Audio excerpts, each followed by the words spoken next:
not like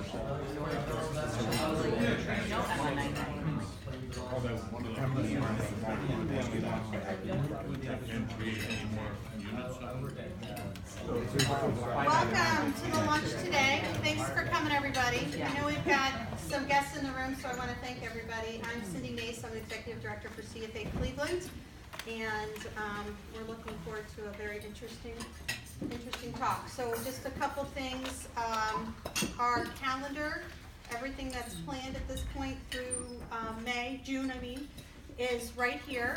So you can take a look at that. Registration for anything in 2018 will be open by the end of December. We're switching our registration process. It's going to be through the Institute. So members will have to sign into their Institute accounts to get member pricing. And there's a lot of good reasons we're doing that will help down the road. But you know, you are gonna have to know what your Institute password is to get that member pricing. And we've got a lot of very exciting things coming up after the first of the year, so we're looking forward to that. Another program we're getting going again is our mentor program. We're looking for mentors and mentees. So if you're interested in doing that, you can, it came out in the newsletter. I've sent it out a couple times in emails, and it is on the website also.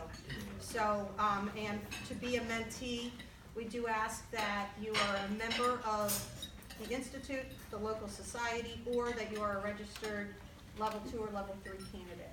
So, and if you have any questions, you can just email me, and we will then match you up with a CFA charter holder. And there's a whole guide you can read. It's a really great program. We've done it in the past.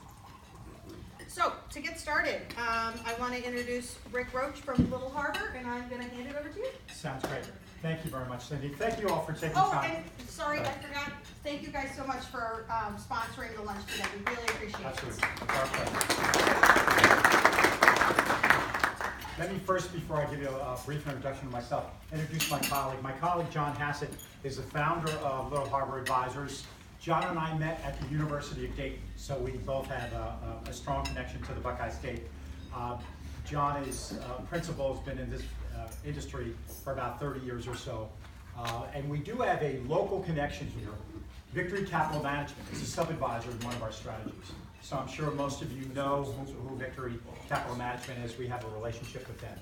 By way of my background, I'm a 36-year industry veteran, a chartered alternative investment analyst, a University of Dayton grad with a BA in history, but enough about me.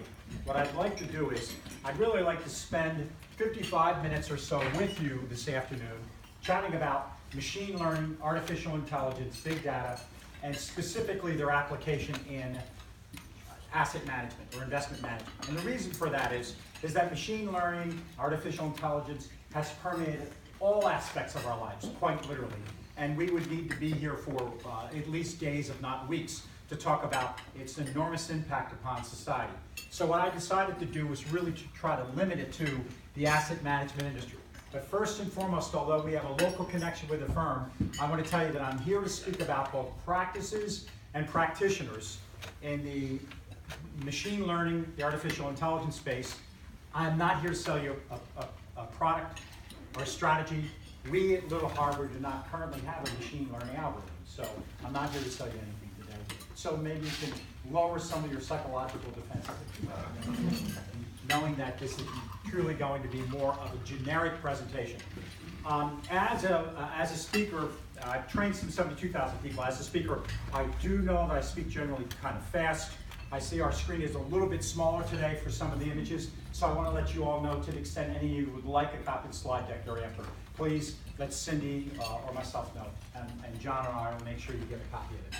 By way of an agenda, what I'd like to do is, and I think it's most appropriate, is to follow the money, because we all work in the investment management space to various degrees. So I'm going to start talking about capital markets in general, very, very briefly, and its connection to quantitative investment and its connection to AI and machine learning.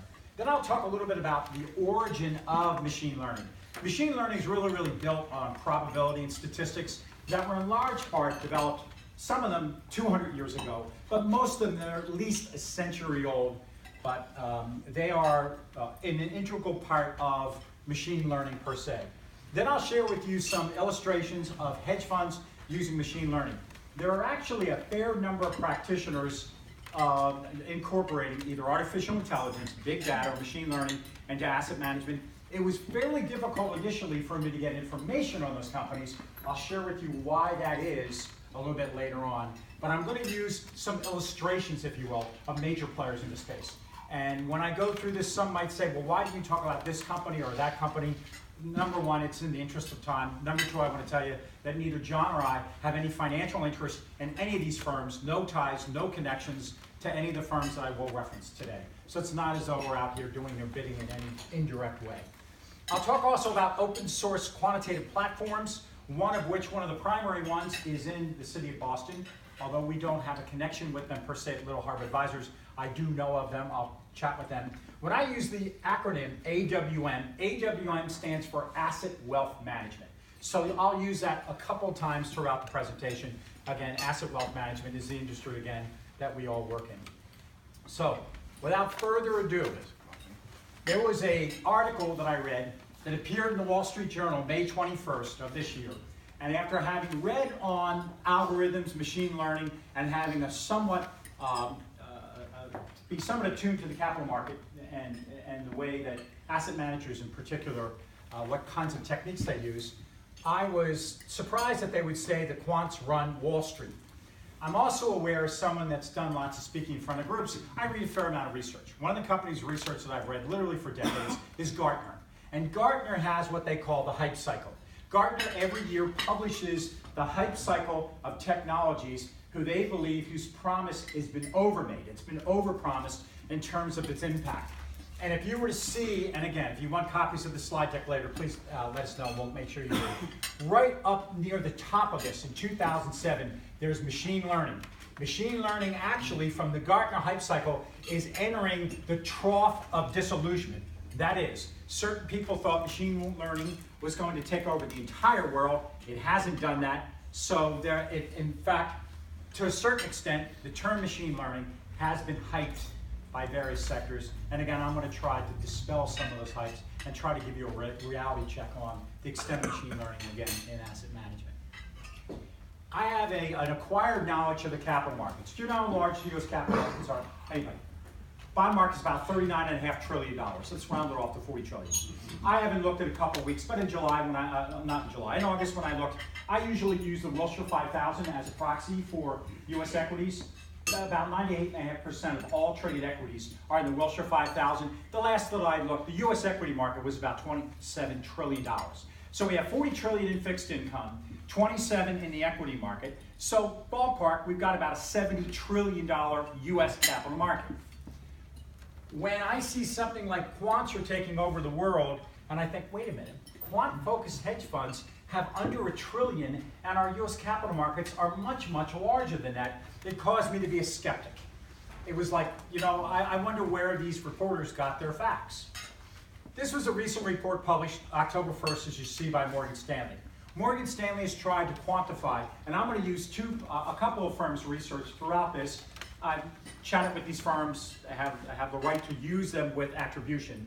But Morgan Stanley basically has looked at the monies managed either in quantitative hedge funds, quantitative or quantamental mutual funds, and smart beta.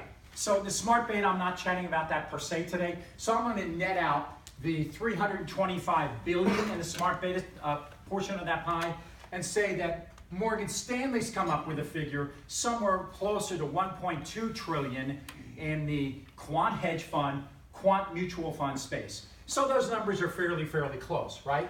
But I already told you the size of the US markets. What about the size of the global asset management industry? Again, I read a fair amount of these kinds of research. The global asset industry, according to PwC, and other firms have varying estimates, but they're all in the same ballpark. PwC said that at year-end 2016, there was $84.9 trillion, $85 trillion in asset management. Well, you don't need a math degree to figure out 1 trillion is a lot less than 85 trillion. So again, when I see articles like appear in the Wall Street Journal, quants are taking over the world, it caused me to be, hey, wait a minute, where do they get their sources? That simply is not the case. I have two sons that work in the finance industry. My son Andrew is a 25-year-old senior tax associate with PwC in New York City. So I will read PwC, one, because they're a good, credible source, two, my son works there. PwC has done 20 years of surveys of chief executive officers throughout the globe. And they've asked these CEOs to what extent they've embraced technology, to what extent they're integrating technology, and what are the major things they see as faces as chief executive officers. They ranked in 2016, they had some 11 industries up here. The single largest laggard in using machine learning up at the top is asset management. The asset management industry at this snapshot used machine learning and artificial intelligence less than any of the other industries surveyed by PwC. They did a subsequent survey. They did a survey of the financial services sector. PwC has a whole consulting arm in this space.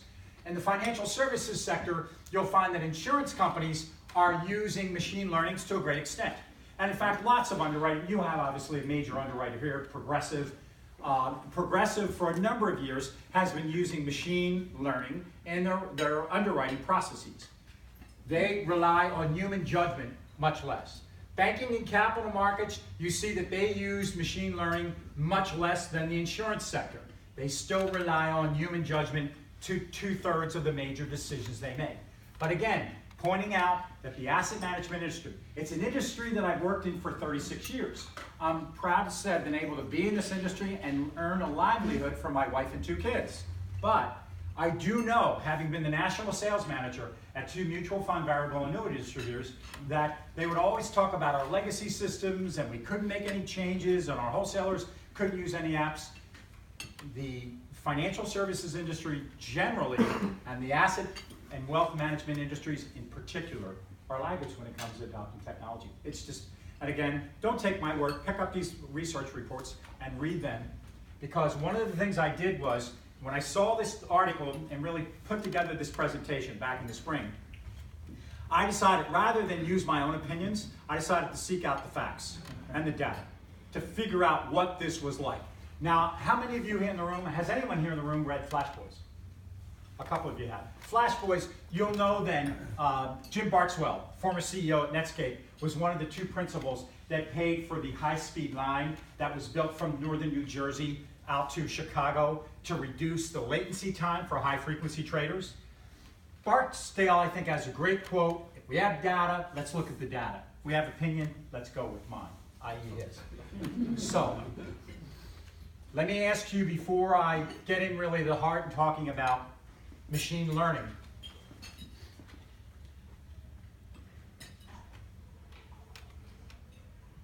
what is machine learning? Wait a minute, I didn't pick it up. What is machine learning? According to Wikipedia, machine learning is a field of computer science that gives computers the ability to learn without being explicitly programmed. Do you know what machine learning is? Machine learning is this phone. Machine learning is Alexa. Machine learning is Siri. We could not have devices today that recognize voices, that read text, that recognize images, that does the kind of advanced work we have with satellites if it weren't for machine learning. Because of the complexity of image recognition, the complexity of speech recognition, the complexity of text reading are so great that you could not have a program or write an algorithm to figure out and do it on its own. That's what machine learning is. Machine learning is again, it's permeated throughout our lives. Many of us haven't really looked at it as closely of its impact, but it's greatly impacted all of us in certain ways. Let me ask you all, again, like I asked how many read Flash Boys. How many have read a book on artificial intelligence and machine learning? Show of hands, please.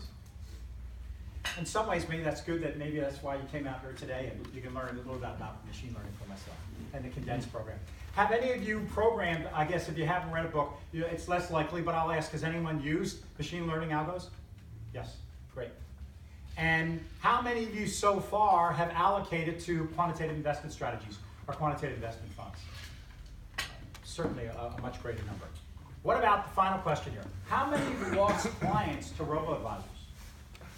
Now again, having worked with advisors, I'm a former Kidder Peabody Smith Barney advisor myself. Most people would not want to say, well, yeah, I lost clients to a robo-advisor.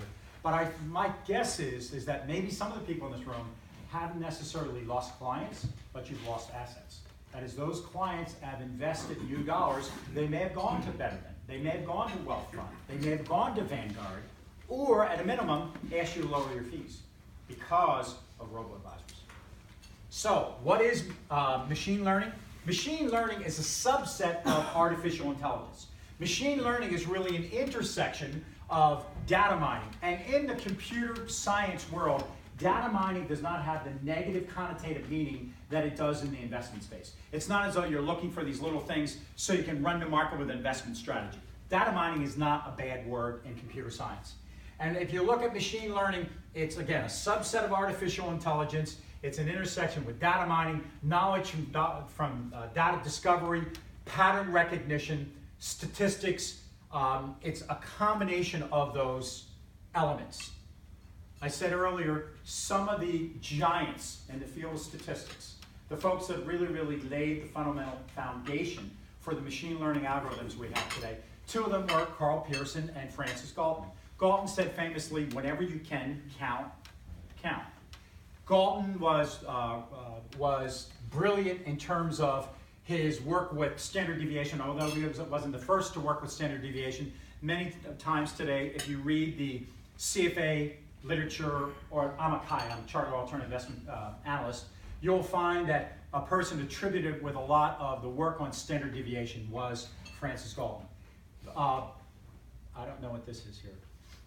Maybe if we could have somebody. Notifications. Turn them off. Oh, okay.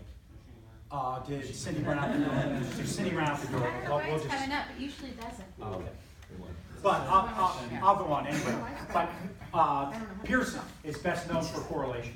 And so a lot of the work they did literally was a century ago, and this laid the foundation for machine learning algorithms that we have today. Machine learning, we all know that in this room, I suspect most of us know, that asset prices do not follow a normal distribution. They do not follow a bell curve. They are non-normal, but yet we rely on many mean optimization strategies that assume asset prices are normally distributed when they aren't. When you're using machine learning is unconstrained by Gaussian or normal distributions. It's a strength of using machine learning. Machine learning, the way a machine learner learns, that's why it's called a machine learner, is to process or chew up big data. One of the things you can find by combining these statistical models with machine learning is you can hopefully find more alpha and less noise in your signals. So, machine learning is very old. Machine learning dates back to the late 1950s. This is a picture here of Arthur Samuel in the late 1950s. What he did was he taught a machine to beat him in checkers. And then after he taught it to beat him in checkers, what he did was he taught it well enough, because he was only a regular old checker player, he taught it to beat the Connecticut State checkers chain. So again, he did this back in the late 1950s. Do you know how old the term artificial intelligence is? Artificial intelligence dates back to a conference in Dartmouth in 1956. So the concepts of artificial intelligence, machine learning, are well over a half century old. Do you recognize this picture? Garry Kasparov got up, quit in Game 6. He quit in Game 6 because of machine learning application developed by IBM Deep Blue. Deep Blue figured out a way to beat the world's greatest chess champion. And then machine learning, there was another innovation by IBM. Their Watson figured out in 2011 how to beat two of the world's greatest Jeopardy players. And finally, and probably most significantly, last year, DeepMind, which is a unit owned by Google, figured out how to beat the Go champ. Go is a game that's been played for over 2,500 years. There are quite literally over 1 billion different moves you could have on a Go board, 1 billion different positions you could have.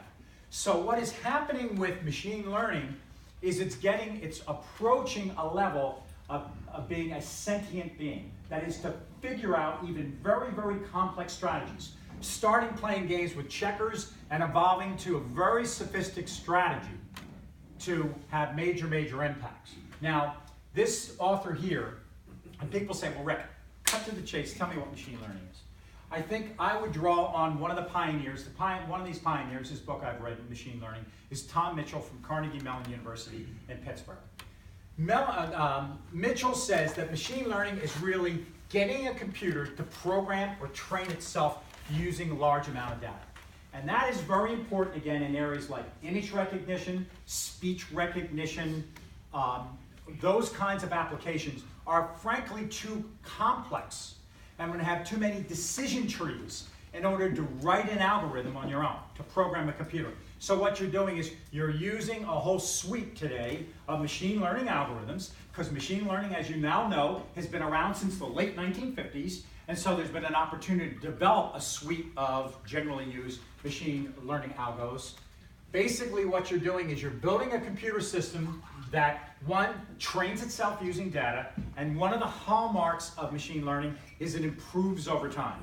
That is, if an algorithm was successful early on at identifying pictures of cats to the extent that it was 55% accurate, what you would expect from a machine learning algo is that over time it would go from 55 to 58 to 62 to 65. That would progress over time. Again, that's another hallmark or trait of machine learning. The classification system that I'm using for machine learning was developed by JP Morgan's quant team. I've met with Marko Kolanovic and Rajesh. I won't even try to pronounce Rajesh's last name, but I both met with them and corresponded with them, and they were kind enough to share with me the framework in this report. And if any of you want to copy this, right in the back of your business card, JPMS and JP Morgan report, I know what you're referring to. It's a 280-page report on machine learning, artificial intelligence, and big data in the asset management industry, published in May this year. I really, really like the way they classify it, so I'm using the JPM classification system for machine learning, again, in asset management. So they have supervised learning, they have unsupervised learning, and they have deep learning. And I'll drill down a little on these in a moment. But supervised learning or structured learning is where you get a data set. Let's say like the S&P prices. The S&P prices are labeled, they're knowable, obviously all the prices in the past. We could look at them, daily, monthly, weekly. We could look at S&P prices by the tick if we wanted to have that much data. That is supervised learning, structured learning. It uses a readily labeled data set or training set. Unsupervised learning or unstructured data are things like tweets, investor sentiment, blogs, SEC documents, conference calls by CEOs or corporate officials. Any of those kinds of sentiment areas of investor sentiment, they fall under, because they're not readily labeled, they're not easily accessible, they're not easy to interpret. They are under the unsupervised or unstructured learning category, again, borrowing from JP Morgan's classification system. And the final one, and they have some other fine-tunements of, but deep learning, and I'm going to show you a little bit of examples on all of them. Back to my friends at PwC. So, how does machine learning work? Well, first you're going to select a data set or a training set. And with that data set, what you're going to do, you're going to build a model. You're going to validate that model. Now, how do you validate a model in machine learning? Typically, what you're going to do is you're going to run 2/3 of your data through your machine learning algo. You're going to withhold one other third to basically create an in-sample and an out-of-sample with your data set. You're going to tune it throughout time. When I talked earlier about the fact that machine learning's been around for a half a century, there's been a whole development of readily available machine learning algorithms that you can access this afternoon if you want. You may not know how to use them, but you can access them because they're on the cloud. Many, many firms today are providing those kinds of machine learning tools for people to work with. You have decision trees, support vector machines, regression, naive Bayes classification, hidden Markov models, random forest, recurrent networks, CNNs, or not the TV station that our president likes to call fake news. Convolutional neural networks is what is used in satellite images. So, there's a full-fledged family of machine learners. The type you use is really going to be dependent upon what asset class you're trying to trade. And there's no really one universal right machine learning learner to use. boosted decision trees over here is where, when you're going through and you're processing data, basically you're assigning different weights to your data points. Random forest are, you have a decision tree, right? A random forest is a whole cluster of decision trees. Sometimes decision trees run up to 1,000 branches. And then what you'll do is, when they become too complex, you prune them. You prune some of those branches away to make it more simple. Again, I've already said there's no one right learner. It really depends on your available data set. It depends upon whether or not you're using unstructured or unsupervised data, which is where most of the world's data is stored today, or if you're using structured. So, here's a quick little example here of supervised learning. Basically, you're taking training examples. You're taking a data set. Here, handwritten numbers, all right? And these handwritten numbers, you have labels for. You're going to run it through your algo, through your supervised learner. And basically, what you expect it to do is you expect it to be with a certain degree of accuracy. And again, over time, you would hope and expect that your machine would become more and more accurate over time. What it's going to do is, here you see handwritten number 2, it's classifying it correctly as a 2. Where's this used today? Where's this been used for decades? The United States Post Office. The United States Post Office has been using machine learning for handwriting recognition, I know, at least 20 years. It may be 25 or 30. So it's not as though this is new. Again, I've set up the framework. Machine learning's been around since the late 1950s. So these kinds of techniques are being used in all kinds of facets of our lives that we may not be consciously aware of. Now, if you wanted to find a listing of a variety of machine learning algorithms, you go to the JP Morgan report like I have, and basically what it does is it lists them out, basically answering a series of questions. God bless you. If you have a given set of inputs, you might use a support vector machine or logistic regression, both, again, machine learning algos. If you were counting objects in an image, like you're looking at parking lots to try to find out how many people were shopping at JCPenney or Walmart, whatever, that you as a fundamental analysis may combine those images with. But more importantly, and again, not being aware of this until recently, do you know where CNNs are used, convolution neural networks, extensively? In the oil and gas industry. They can take, there are roughly 1,500 satellites circling our planet today. With those 1,500 satellites, they can take pictures of oil tankers in the ocean and determine how much oil is in that tanker based on how far it sits down in the ocean itself. So if you were an oil and gas analyst today, you don't have to take all the words from your petroleum companies that you follow. You can dial in to readily available data sets of satellite images and track their ships that are going throughout the world. So one of the things that I see is going to happen realistically with machine learning, it's not as though it's going to make Homo sapiens and equity analysts obsolete. We're still going to be needed, thank goodness. But I think more and more analysts will use machine learning tools, readily available tools, to supplement their fundamental analysis. I thought probably one of the easiest ways to describe deep learning is to just show you an example. What deep learning does is it starts at the lowest level in terms of deep learning is a way for machine learning algorithms to try to represent what the brain does. It uses a variety of layers to try to analyze data. First, it starts with pixels, then it goes on up to edges. After edges, it will look at parts to try to find out if something is a hot dog or something is a car or something is a cat. And then ultimately, over time, if you're using machine learning and you feed it enough data and the data is not corrupted, it will identify objects. Now when I say that, Google Brain has already done that. I'm sure most of you heard about this in the news. Several years ago, in June of 2012, Google harnessed 16,000 computers with a deep learning application that had multiple layers. That is, it processed those pixels, edges, images, till it was able, after training itself on 10 million YouTube images, it was able to recognize cats. And again, some of you might say, well, wow, isn't that great?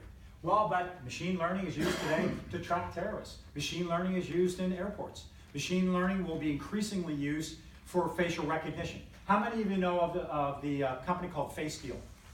FaceDeal has cameras that if you walk in, if I walked in that PNC Bank over there, and that there was a FaceDeal, like Facebook, FaceDeal camera in that doorway, it would take a picture, and if I allowed FaceDeal to link up to my Facebook account, let's say instead of it being PNC, it's a coffee shop. It would say, Rick likes espresso, and it might give me a coupon on the spot delivered to my telephone. So, like we saw that movie with Tom Cruise in it, what was the name of the, what? Minority Report. Minority Report. That technology is already readily available today. And in fact, in London, they're using it in subway stations in London, not to necessarily track you, although they could, but they're doing it to show advertisements to people based on age or gender cohorts. So if you're an 18-year-old, they're going to show you ads if that recognizes as you walk into the train station in places like Manchester, England. So that's a form of deep learning. Now what happened was Google, in a number of years ago, paid 400 million pounds or 650 US bucks to buy DeepMind Technologies. DeepMind, again, is the unit of Google that ended up beating the Go champ.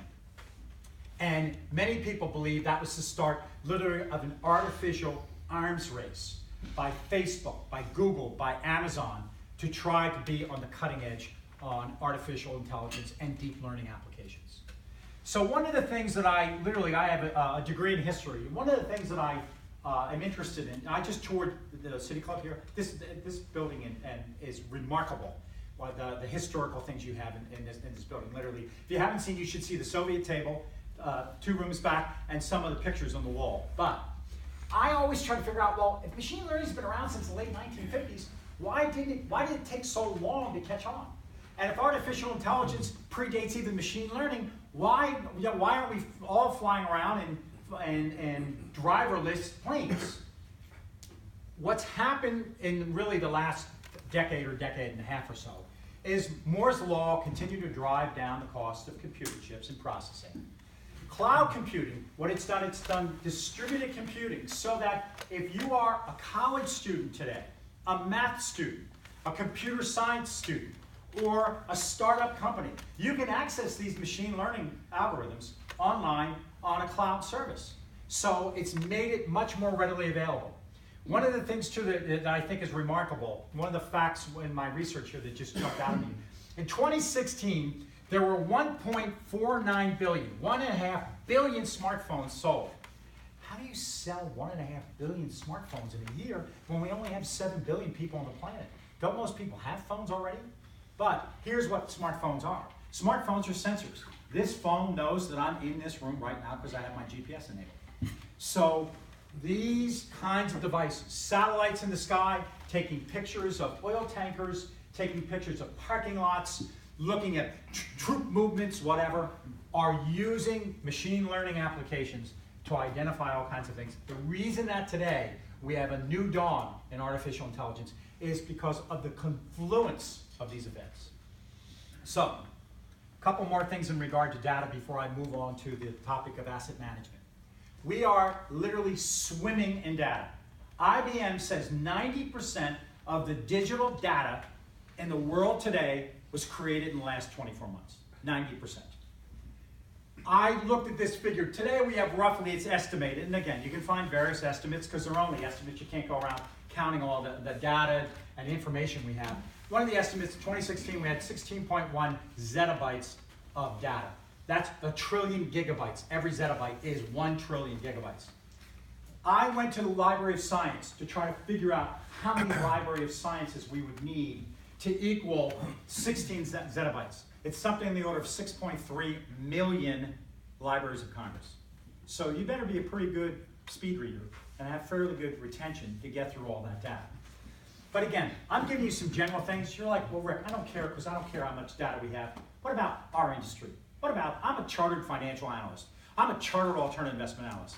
Don't bore me with these big global facts. Did you all know that there are 4,000 brokerage reports published a day? Who said that? Not Rick Roche, BlackRock. These 4,000 brokerage reports published, the average per day, have 36,000 pages, and they're in 53 languages. Now you have a choice. You can either try to become very, very multilingual, or maybe what you want to do is learn a different language, a programming language. A programming language that will allow you to do the reading for you. Morgan Stanley just published a report. That report I showed you earlier that was published on October 1st, Morgan Stanley represents that they publish 80,000 reports a year, not a day, but a year.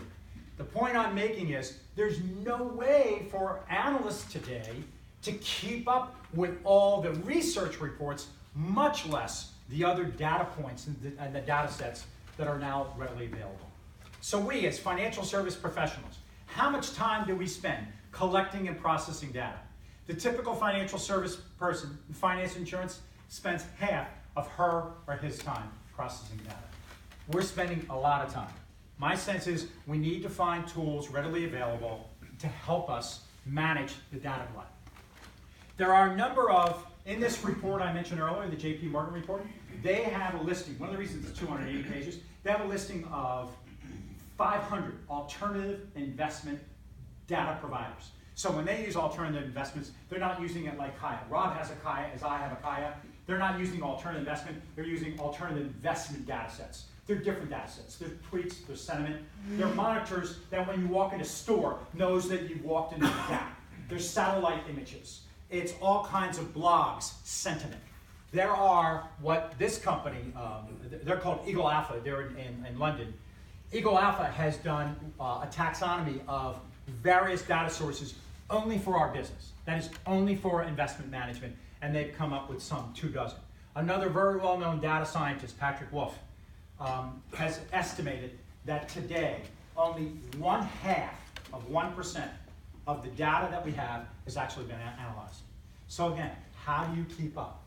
Well, there are, I'll give you one quick example. One of the ways you could keep up, and I'm not going to use this as the presentation, is you can go to this website for NEL. NEL is Never Ending Language Learning. It's sponsored by Carnegie Mellon Institute, and you can do queries on words. What NEL does is, since January 2010, NEL has been reading nonstop, 24/7, trying to figure out beliefs based on NLP. NLP is natural language processing. You could go to NEL and do queries, as I have. Again, it's open source. I've queried hedge fund, I've queried mutual fund, ETF, and have not found a whole lot of terms to find yet. Now they've defined 4 million, they just haven't set their sights in the investment field yet. They've done a lot of work at Carnegie Mellon in the healthcare industry. But you could go in our industry. You could go to Nomura Research Institute, Nomura Asset Management. They just did a proof of concept on machine learning. This was for the Japanese equity market. What they did was they selected data sets, they used natural language processing to find commonalities in sentiment of analyst reports. Now, again, I don't know the exact size of the Japanese equity market. I don't know the number of analysts that follow that, either in Japan or worldwide, but let's suffice to say, there's lots and lots of research reports on the Japanese equity market, right? What they did was, their method, what they found of analyzing sentiment only from analysts, not from blogs or other investors in the Japanese equity market, only looking at analyst ratings, their machine learning algorithms were right 80% of the time. So these logos, these machine learning algos that they're using at Nomura have now been able to, even when an analyst, and again, you all know the problem here. I'm an analyst that covers a company, right? Let's say that I wrote a negative report in PNC. They're going to throw me out the door. They're never going to let me come back in again. So many times when analysts write these reports, they're intentionally ambiguous. They're not, oh, this is a screaming buy or sell that stock tomorrow. They don't do that. In fact, I looked at a thing just the other day. At the year-end 2016, someone analyzed S&P ratings by analysts. There are only 6% of the 500 stocks listed as a sell. Now, my sense is a couple of those stocks should have been sells, but the analysts just didn't go out front and say that. So what they were able to do with this machine learning algorithm is they're able to process natural language and get sentiment from analysts. Now again, they're doing it over in Japan. What's the likelihood that something like this will be used in the US within 24 or 36 months? My guess is a very, very high probability. What about, I've talked about generally machine learning. What about automated investment systems or automated trading systems? What percent of stocks today are traded using algos? According to JP Morgan, 90%. Their estimate this summer is only 10% of trades are done by fundamental stock pickers, or retail investors, 10%. 90% are being done by algos. If you look at the area that John and our company, one of the securities that we use is we use E-mini S&P 500 contracts. 87% of E-mini trades are done by ATS, automated trading systems, also called alternative trading systems. Basically, where there's not human involvement in initiating that trade. High frequency traders generate 50% of US bond treasury futures. The point I'm making here is that whether we realize it or not, machine learning, computer-based investing, algorithmic investing is part and parcel of our landscape today, whether we're aware or consciously aware of that or not. So, I have a couple people in the asset management industry I'm going to chat about. Who is that? Ray Dalio. And who is that there? Jim Simon. And what about here? This is like the 8th presentation I've done on Labor Day. No one's gotten him yet. I probably wouldn't know what he looked like if I knew his firm, but if I hadn't looked up his firm. That's David E. Shaw. And what about this? These two individuals here. This is David Shapiro, and that's John Overdeck. Now, you're wondering why I'm showing this? Is because all these individuals have PhDs in computer science, in statistics, some form of advanced math application, and they are among the most successful practitioners of machine learning worldwide. One thing I would say for any of the CFAs here in the room, or any of the guys for that matter, have any of you read this paper? It's called Does Academic Research Destroy Stock Return Predictability? It was awarded first prize in 2016 by the Journal of Finance. Has anyone read that? It's really, really a terrific report. Basically what the authors did is they looked at risk factors. You know, I've seen various numbers of risk factors, anywhere from 385 to 600 risk factors, many of which are illusionary, aren't real risk factors, and dissipate over short periods of time. What they did is they identified 95 well-known, they did 2 different surveys, 95, 97 stock factors, like value, momentum, low volatility, quality of earnings, those kinds of factors. And what they found that after these factors were well known, either investors were using them, or there were academic papers done by whomever, let's say Fama French when they did their 3-factor model, that post-publication returns were 56 to 58% lower. So when I told you earlier it was hard for me to get information, I now know why. Why, if you're working in a successful quant firm or a successful firm using machine learning, why would you want to tell Rick Roche or anybody else? That is your secret sauce.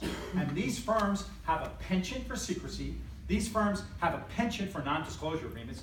And these firms have a penchant for non-compete across the board. So, without further ado, what I did is I did these chronologically. I didn't do Bridgewater because it's B and then the first of the 4 examples. Bridgewater founded in 1975, 160 billion at the last snapshot I looked. Ray Dalio believes that we as Homo sapiens have blind spots, that we fall prey to cognitive biases. And so what Dalio has been trying to do, more so in the last half dozen to 10 years, is he's been trying to build a technology infrastructure at Bridgewater. When I say he's trying to build a technology infrastructure, he hired Dave Ferrucci. Ferrucci, PhD. He's the senior technologist. He was the senior technologist at IBM. He led the 30 artificial intelligence researchers who built the Deep QA project. That was the project that built the Jeopardy players. So, Dalio, one of the things that said about Dalio, Paul Volcker said he admitted that, or to feeling that Dalio and Bridgewater has a bigger staff, produces more relevant statistics and analysis than the Federal Reserve. Again, one of the, I would say, an illustrative example, but a showcase example of a firm using machine learning today. What about this firm? Renaissance Technologies, a firm noted for a penchant for secrecy. Renaissance has been around since 1982. They're one of the world's largest hedge funds. They now run $65 billion. One of their co-CEOs just resigned a number of weeks ago, Bob Mercer. It was founded by Simon and one other principal. Jim Simon has a PhD in math. He's an Olympian math champion. They have been using artificial intelligence and big data for decades at Renaissance Technology. Its nickname is Rentech. I'm just going to show you one of the funds to give you an idea of how they did. If you invested in the Medallion Fund, you can't invest in the Medallion Fund because it's closed. You can't invest in the Medallion Fund because you're not a family member or a friend of Jim Simon and the people at Rentech. If you put $1,000 when this fund started in 1988, and it had one down year, and you looked in through June 30th of 2016, your $1,000 was worth $13,830 and $598. 1,000 worth 13.8 million. They're doing something right there, and I know what they're doing right. They're using big data sets long before it was called big data. They're using artificial intelligence. They're using advanced statistical modeling brought to them through machine learning algorithms. David E. Simon is, or David E. Shaw is a pioneer in this space. Shaw has a PhD in computer science from Stanford. Their firm today has $43 billion of investment capital. They have about 1,100 employees. I heard their chief quant speak in Philadelphia right around Labor Day this year. Half of their employees are in India. What he believes is what he wants to look at the intersection of computers and capital. He has sued the United States government, the SEC in particular, to try to avoid disclosing information. He's notorious, in a sense, for wanting to keep all the secrets secret at D.E. Shaw. Again, one of the reasons it was hard to access data. And then the final one I'll give by way of example in the hedge fund space. And again, in the interest of time, do I know other firms? Yes, I know smaller firms, I know newer firms, I know some other large firms, but in the interest of time, I limit it to these four because they are some of the largest and most successful practitioners of machine learning today, 2 Sigma. The co-founders, John Overdeck and David Siegel, both worked at D.E. Shaw. They left D.E. Shaw, founded 2 Sigma in 2001, and in 16 years have grown their shop to $45 billion in AUM. Not bad. How have they done that? They have 1,100 employees. 2/3 of their employees work in research and development. They claim to buy hundreds to thousands of data sets. One of their data sets, I know it's sold to them by, I have another son, my son Sean, heads up an analyst team at a firm called JFK that sells research to hedge funds. I know that 2 Sigma is a client of theirs. I've never seen any of the data or the reports that my son has produced for them because he said, Dad, they're proprietary, I can't show them to you. But I know from firsthand that this firm is a very well-known practitioner of what they call scientific active equity. They believe that science, statistics, math, and things like machine learning algos should be the foundation on which you build an asset management firm, and they've done that in a very, very successful way. Now, I already said earlier that in the interest of time, I would not go through a complete listing of all the firms, but firms like AQR, Citadel, Millennium Management. There are other practitioners. Witten is a very large CTA shop in Great Britain, and the founder, David Witten, is he's a computer scientist himself. So there are other practitioners. Again, if you want some of these names, please get a copy of the slide deck, and I'll give it to you. Shifting gears a little bit, I said earlier that there were some open source platforms. If you want to try your hand at machine learning algos, you can do it today for free. You can, as I've done, go online, register Quantopian, free of charge. Quantopian has 160,000 users today. They have well over, I know, 400,000 algos. And basically what they have is they have a platform that allows you to run backtest. As you'll see, Quantopian allows you to do backtest on 8,000 securities, including equities and ETFs. They go back, I believe it's 20 years. It may be a little bit longer than that. So you can run backtest on, back to 2002.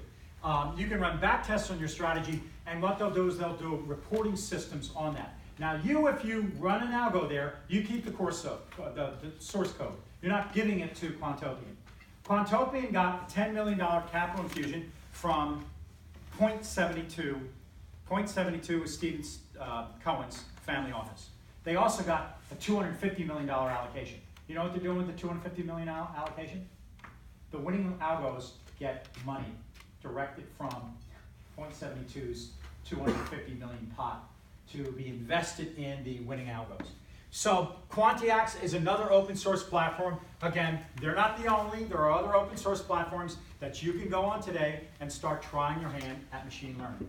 This is Paul Tudor. Paul Tudor's tried to reinvent his shop because he had a number of subpar years. Paul Tudor says no man's better than machine, no machine's better than a man with machine. And as moving into my next and final section here, I subscribe to that fully. Many of you, I'm sure, saw this announcement by the chairman of BlackRock, March 28th. Larry Fink said they were taking $30 billion, firing stock pickers, and giving it to them. Now, you know how much AUM BlackRock has?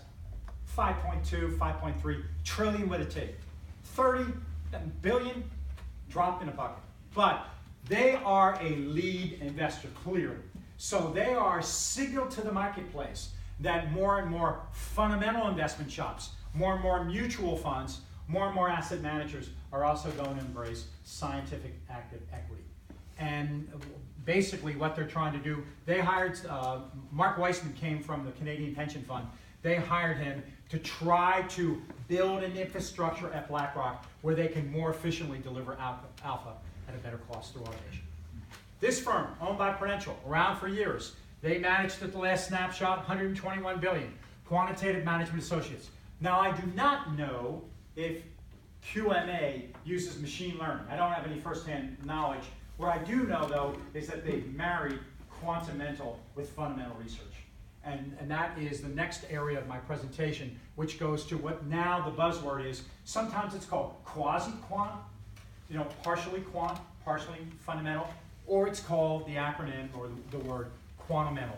Quantamental is where you harness both fundamental analysis and combine it with quantitative computations. Do you know how long people have been practicing quantitative investments? Since the 1960s. The Society for Quants in New York, the state of New York, was founded in 1965. So the idea of quantitative investing is decades and decades old in and of itself. How much is this spreading? Well, this is from a report by Barclays, published in the spring of this year. It's called The Rise of the Machines. It's showing more and more firms are embracing big data. That is, fundamental asset managers are starting to go out in the marketplace and buy data sets from those 500 alternative data providers. And they're using it for all kinds of things in a certain way. I think they're using it less and less for specifically sourcing alpha and or portfolio construction.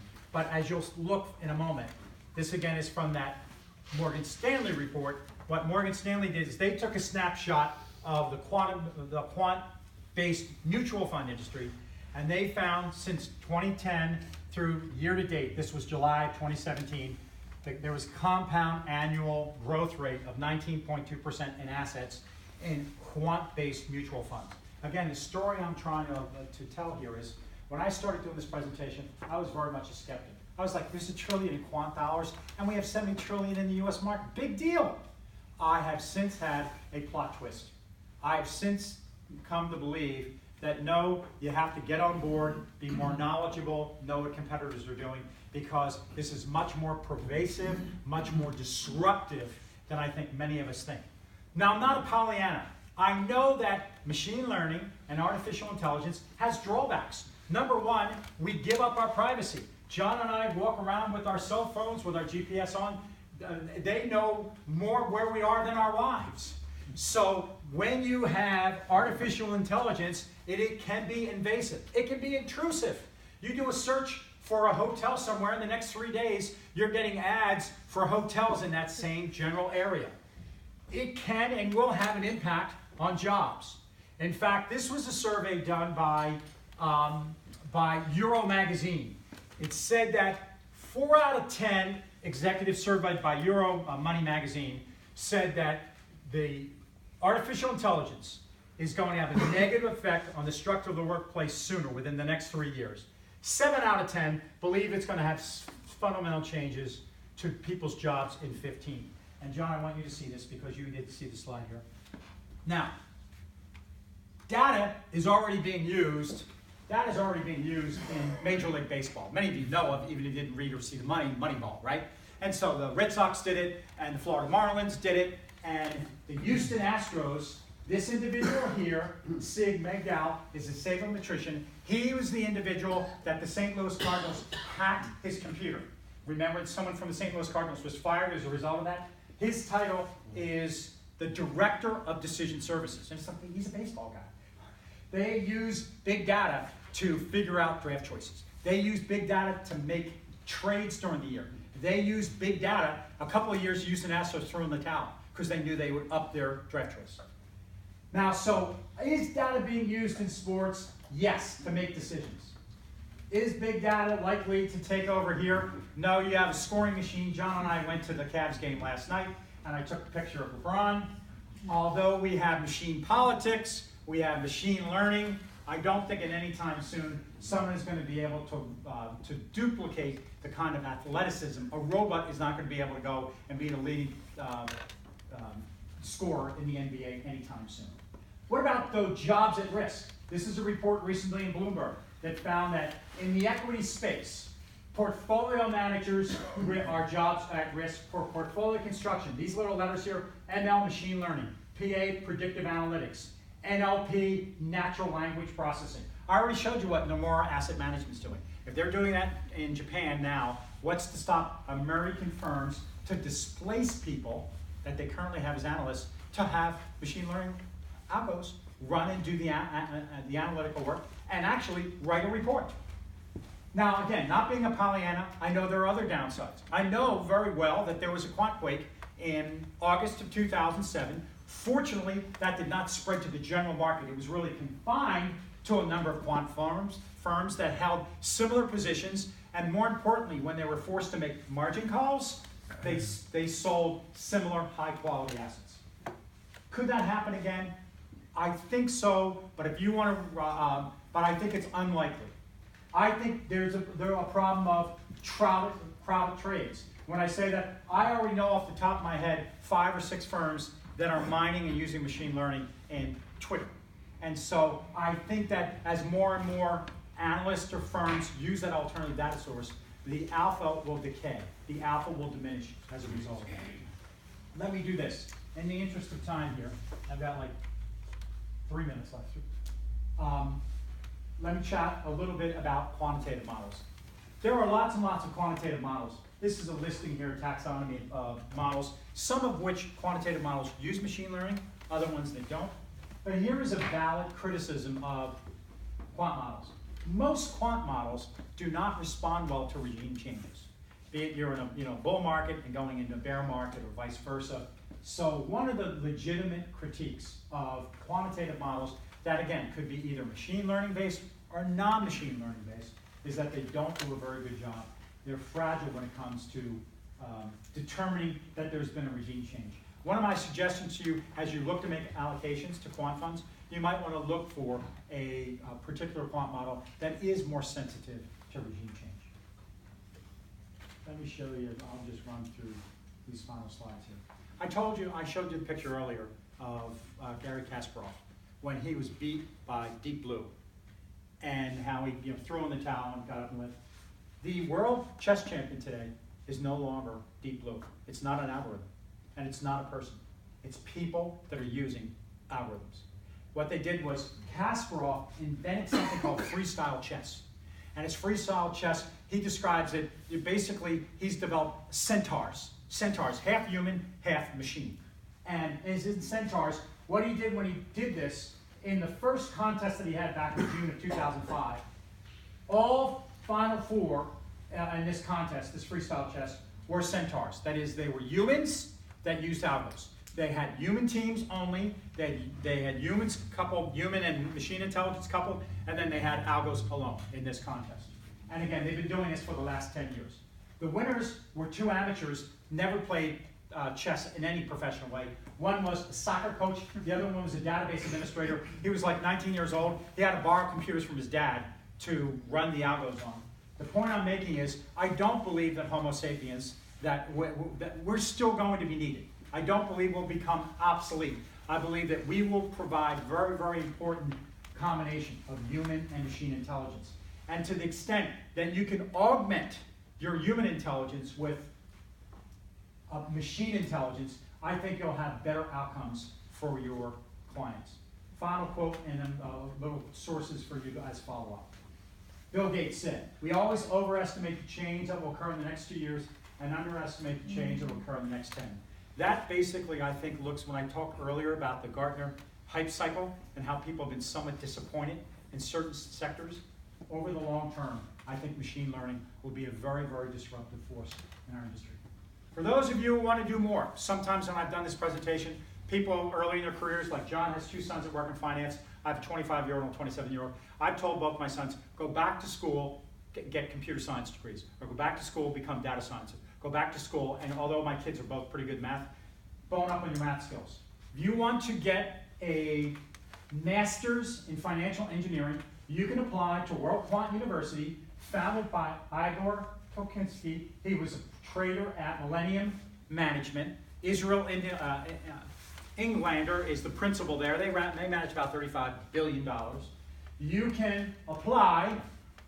If you're accepted, you go tuition free and you go online. So you don't have to go to their courses. They're in 15 countries and they're based in Greenwich, Connecticut. But basically, he calls it their Alpha Factory. They have 125 PhDs, 600 employees, and they manage $5 billion for Millennium Management. Final thing, I've used here a number of different resources to compile this presentation for you today. If you want some additional reading, Machine Platform Crowd, published first quarter this year, spectacular book by two professors at MIT. If you want a copy of the J.P. Morgan 280-page report, again, right in the back of your car, JPN, and either John or I will make sure you get that. If you want to read something heavier, if you're more math inclined, you really do want to try your hand at machine learning algos, Machine Learning by Tom Mitchell is a terrific source. He is truly one of the pioneers in the space. And then finally, if you want to read on quant investing per se, I'd highly recommend Inside the Black Box. David Siegel, one of the 2 co-founders at 2 Sigma, I asked him for a reading recommendation, and David said, read this. I'm glad I spent the time to do that. With that, I know I went a little bit over what I planned. I know some of you are going to have to get up and leave, but I'm here to answer any questions that people might have. Again, I understand if you have to go back to your offices, please feel free to do so. Yes? Yeah, you mentioned that 87% of trades are done by the machines. Yeah, in the E-mini managed futures contract. Right. I guess I was looking for how you relate that to the fact that you mentioned $1 trillion is managed, by machines, and that didn't seem to be a big number. Here, you raise a very good point. Yep. When you look at trading is a whole different subset of algorithmic investing. You could have trading done by execution algorithms, but not necessarily use your machine learning or be a quant fund. I could be a fundamental analyst right now, and I can be using execution algorithms to try to find me that particular security I'm looking for in dark pools or in so-called lit exchanges. Many, many fundamental traders. So they're a little bit of apples and oranges. Electronic trading is a different subset than is asset management per se. In the quant hedge funds, there's only $1 trillion. And in the quant hedge funds and mutual funds, let's say $1.2 trillion, $1.3 trillion. But when you look at trading per se, today J.P. Morgan estimates that 90% of all stock trading in U.S. markets is done algorithmically. And when you look at futures contracts, most futures contracts, with the exception of those contracts that are infrequently traded, maybe something like butter or soybean or whatever, those contracts that are infrequently traded, they are more likely to be traded manually, with you as a commodity broker putting in an order than an algo doing it. So was I clear? Do you understand then the difference between the two? So although the asset manager themselves may only have $1 trillion in assets, and worldwide we have 85 trillion, many of the fundamental managers in that 85 trillion set are using algorithms to already do their trades. Yeah, so could it be far more important than the $1 trillion worth? Oh, absolutely. Yep. And as I told you, I had a change of mind. As I developed more and more of my research, I came to believe that machine learning is much more pervasive than we understand, and is likely to disrupt our industry, both retail financial advice and asset management to a great extent. not necessarily in the next 12 or 24 months, but I think in 5 to 7 years' time, we'll be surprised at the amount of assets that robo-advisors have, and we'll be surprised at the amount of assets that are being run by machine learning algorithms at rank-and-file mutual fund companies. Yeah. Is there a danger of autocorrelation where these funds, robo-funds and machine learning funds use the same formulas and reinforce each other? That's a very, very valid criticism and critique. And what I would direct you to is this book here, and like page 207 in that book, he addresses that issue. One of the things they say, all quants are the same. What Rishi Narang did, he allocates quantitative hedge funds. He looked at the positions of quants.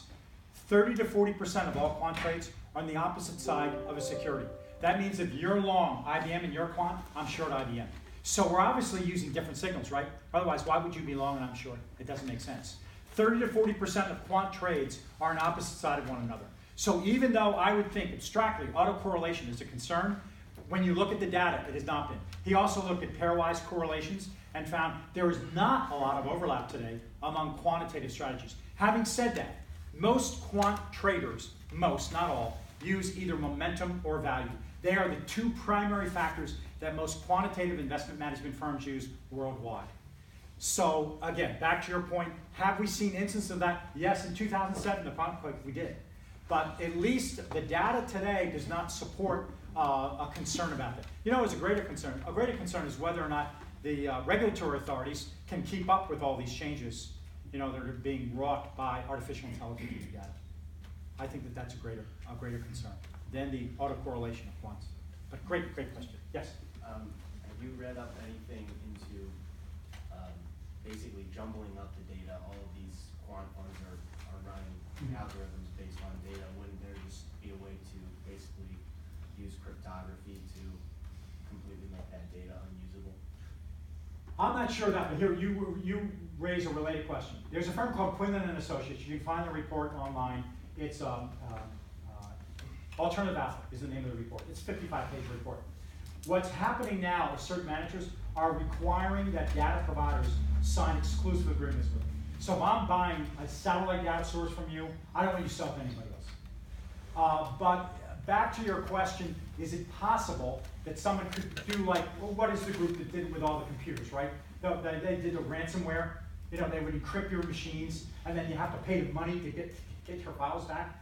Is it conceivable? Sure, if the firm does not have, or their infrastructure does not have strong enough encryption and defenses against it. But I will tell you, again, a related topic, lots of firms, I said already, most asset management firms are laggards when it comes to technology adoption. Most firms, many asset managers, are not on the cloud. You know what? Amazon, Google, and Facebook spend tens of millions, maybe hundreds of millions of dollars on protection on cloud services. If you're worried about someone coming in, stealing your data and doing ransomware, you're better off getting it on the cloud with Amazon or Facebook or Google. All them, they all sell, distribute computer services on the cloud, right? You're better off. They spend much more money on security than who was the firm that just hacked all the what? Equifax, right?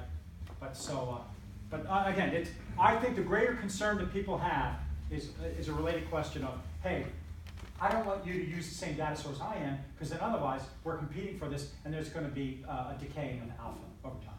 So, any other questions? Cleveland Browns are using. What is that? Is there, are they in fact using? That's what they say. They're using Moneyball techniques. Well, here's what they need to do. They need to draft a quarterback. I can tell you that because they've had a couple opportunities to do that. One of my best friends is a guy by the name of John Roman. John played in the NFL for 9 years. But Roman and I were on the phone yesterday. But I mean, as a layperson, and someone who only played high school football, one of their problems is they don't have a quarterback. And I don't know why that's not evident to the management of the Browns. And you know what? I would say that they're claiming that they're using big data, artificial intelligence. Prove it to me. Prove it to me. Because it doesn't seem that way, right?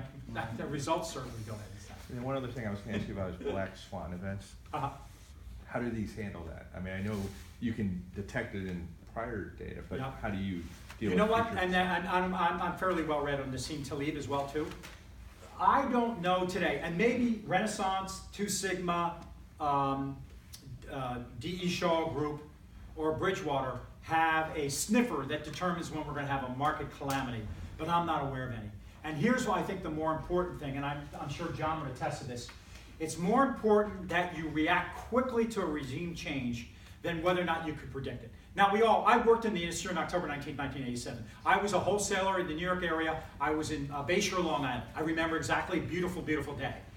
But I don't know today if there's a machine learning algo or system that would be able to predict black swan events with a high degree of accuracy. And one of the things we all know in this room, over time you want to be in the markets.